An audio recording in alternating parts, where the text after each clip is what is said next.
நவக்கிரகங்களை எத்தனை முறை வலம் வர வேண்டும் என்று உங்களுக்கு தெரியுமா?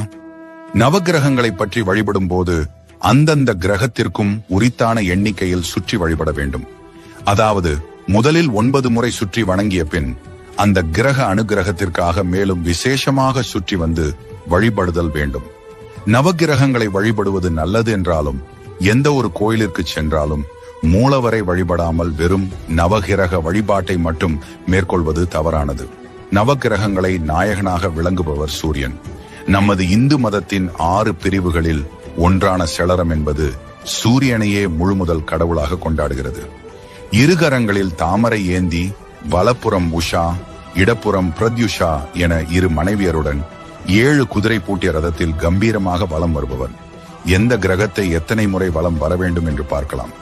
சூரியன் 10 சுற்றுகள், சுக்கிரன் 6 சுற்றுகள், சந்திரன் 11 சுற்றுகள், சனி 8 சுற்றுகள், செவ்வாய் 9 சுற்றுகள், ராகு 4 சுற்றுகள்.